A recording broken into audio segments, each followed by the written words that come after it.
Morning everyone, কেমন আছো তোমরা সবাই? আশা করছি তোমরা সবাই ভালো আছো। আমরা তো বেশ ভালো আছি। তো দেখো, এটা বড়দিনের ভিডিও তোমাদের সাথে লেট করে শেয়ার হচ্ছে, তো তোমরা প্লিজ একটু অ্যাডজাস্ট করে নিও। তারপরে যে দেখো, বাড়ি থেকে বেরিয়ে আমরা প্রথমে এই যে আসাম মোড়ে চার্চে চলে আসলাম। তো আমাদের এখানকার এটাই সবচেয়ে থেকে বড় চার্চ, তাই আমরা এখানেই আসলাম। আর প্রত্যেক বছর আমরা এখানেই আসি। আগের বছরও এসেছিলাম, কিন্তু আগের বছর মাম্মাকে নিয়ে আসিনি, কারণ মাম্মা যেহেতু একদমই ছোট ছিল, তাই মাম্মাকে বাড়িতে রেখে এসেছিলাম আমার মায়ের কাছে। আর যে তারপরে দেখো, যিশুর আতুর সামনে আমরা চলে আসলাম। এটা দেখতে কত সুন্দর করে সাজানো হয়েছে, দেখো তোমরা দেখলে বুঝতেই পারবে। আর মাম্মাকেও ভালো মতো একটু দেখাচ্ছিলাম। আর গাইস, আজকে ভিডিও কিন্তু একদমই শর্ট টাইমের করেছি, তাই তোমাদের কাছে রিকোয়েস্ট থাকলো ভিডিওটা সম্পূর্ণ দেখো। আশা করছি তোমাদের আজকে ভিডিওটা অনেক ভালো লাগবে, তাই সাথে থেকো।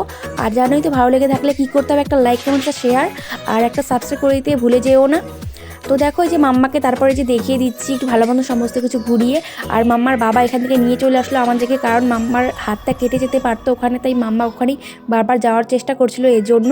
আর যে দেখো, তারপর একটু তোমাদের দেখিয়ে দিলাম। আর যেখানে গাইস জানো না গান বাজছিল, মাম্মা সেখানে যাওয়ার জন্য মানে বায়না করছিল। বায়না তো না, মানে একা একাই হেঁটে আমাদের টানতে টানতে নিয়ে চলে আসলো, তাই মাম্মার বাবাও পিছন পিছন চলে আসলো। আর যে দেখো, এসেই ও নাচ শুরু করে দিয়েছে।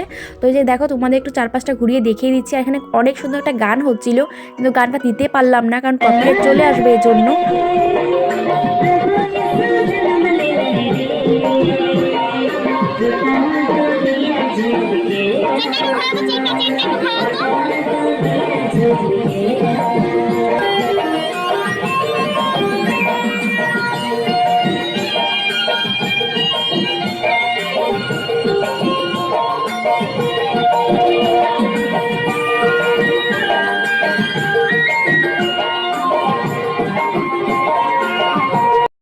আর গাইস, তারপরে এখানকার দৃশ্যটা একটু তোমরা দেখো। আমি একটা ফটো তুলতে দাঁড়িয়েছি, আর তারপরে যে দেখো, আমার সামনে দিয়ে একের পর এক লোক চলে যাচ্ছে। মাম্মাকে নিয়ে তো মানে কোনো কিছু করাই যায় না। যাও, মাম্মার বাবা আমার একটা মোবাইলটা ধরতে আসলো, আর তখনই যে দেখো, মাম্মার বাবা আমার একটা ফটো তুলতে পারছিল না, কারণ এত লোক যাচ্ছে সামনে দিয়ে। আর তারপরে যে দেখো, মাম্মার তো জানোই কত বায়না। তারপরে আবার জানো না, এখানেও এত জেদ করছিল এদিক ওদিক সেদিক যাওয়ার জন্য। তারপরে মাম্মার বাবা ওকে নিয়ে গিয়ে বাইরে, গেটের বাইরের থেকে একটা পানপাপড়ি কিনে এনে দিল, যাতে শান্তভাবে থাকি। বাচ্চাদের তো একটা না একটা দিয়ে তো ভুলিয়ে রাখতে হবে, তাই না? আর যে দেখো, মাম্মা এখানে এটা পেয়ে কত খুশি, মাম্মার বাবা হাতে দিচ্ছে, আর মাম্মা কত নেচে নেচে খাচ্ছে একদম। আর যে দেখো, তারপরে আমরা আবার একটু ফটো তুলতে দাঁড়িয়ে গেছি। আর যে দেখো, আমার মাম্মা তোমাদেরকে হাই করছে। তারপরে যে দেখো, আমরা এখান থেকে ওদিকে চলে যাচ্ছি, ওদিকটা ঘুরে দেখার জন্য। আর যে দেখো, এইখানে একটা বড় মাপা একটা পুতুল সেজে দাঁড়িয়েছিল। পুতুলটাও ঠিক না, মানে কী যিনি একটা বলে, আমার ঠিক নামটা মনে পড়ছে না। মানে বড় যে মুখোশ লাগায়, ইয়েলো কালারের, দেখো ওই পাশে দাঁড়িয়ে আছে, তোমরা দেখতে পাচ্ছ। ওই যে নাচানাচি করছিল, তো মাম্মাটাকে ধরার জন্য অনেক কান্নাকাটি করছিল, তাই মাম্মাকে নিয়ে ভিতরে গেছিলাম, কিন্তু এতটা ভিড়, তাই ওখান থেকে আবার বেরিয়ে চলে আসলাম, কারণ ওখানে ভিড়ে ঢুকতে পারছিলাম না। আর এই দেখো, এদিকটাতে চলে আসলাম।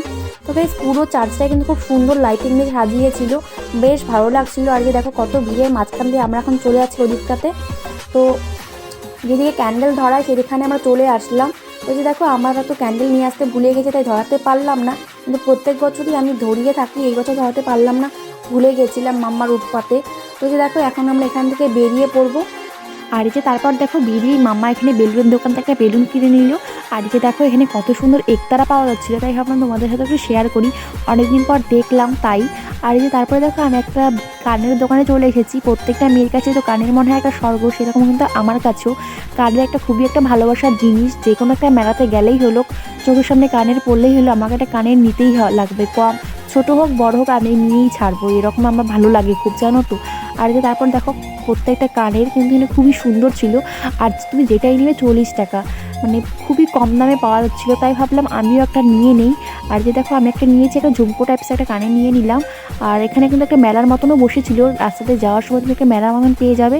আর যে দেখো, কত সুন্দর এখানে ছোটো ছোটো দোকান বসেছে, প্লাস অনেক বড় বড়ও দোকান ছিল। তো মাম্মা তো এখানে এসে ওর বায়না শুরু হয়ে গেছে, কিন্তু মাম্মাকে কিনে দেয়নি, কারণ মাম্মা এই সমস্ত কিচ্ছু রাখে না ভালো। আর তার মধ্যে ঘরে মানে এত ওর খেলনা হয়ে গেছে না, ঘর একদম পুরো ভরে গেছে, তাই ভাবলাম যে না থাক, এখন আর কেনার দরকার নেই। তো যে দেখো ভাবলাম তাও তোমাদের সাথে একটু দোকানগুলো শেয়ার করে দিই। এই দেখো অনেক সুন্দর সুন্দর পুতুলের দোকান এসেছিলো, আর এই যে দেখো মাম্মা ওই সমস্ত নেওয়ার জন্য কত চাচ্ছিল, দেখতে পাচ্ছ? তোমরা বুঝতে পারছো কিনা জানি না।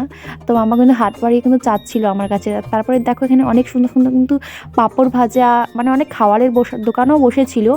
আর তোমার দাদাভাইয়ের সাথে আমার তো প্রচণ্ড জানো না ক্যাচার লেগে গেছে, কারণটা তোমাদের একটু পরে বলছি, দাঁড়াও। কারণ মাম্মাকে নিয়েই লেগেছে, কারণ মাম্মাকে না খুবই ডিস্টার্ব করে। তো এই যে দেখো আমি একটা ফুলের দোকানে চলে এসেছিলাম, কিন্তু ফুলও নেইনি, কারণ মাম্মার বাবা বলছিল যে নিতে লাগবে না। তারপরে রাগারাগি করে চলে এসেছি বাড়িতে।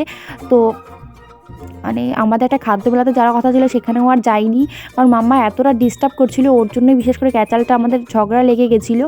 তো রাগারাগি করে বাড়িতে চলে এসেছি। তো আজকে ভিডিওটা এখানেই শেষ করছি। তো তোমরা কেমন লাগলো জানিও, আর ভালো লেগে থাকলে লাইক, কমেন্ট, শেয়ার, আর পাশে থাকা বেল আইকনটি প্রেস করে দিবে, যাতে করে এখানে আমার ভিডিও প্রত্যেকটা নোটিফিকেশন তোমাদের কাছে চলে যায়। তো আজকের মতো টাটা, সকালে ভালো থেকো, সুস্থ থেকো।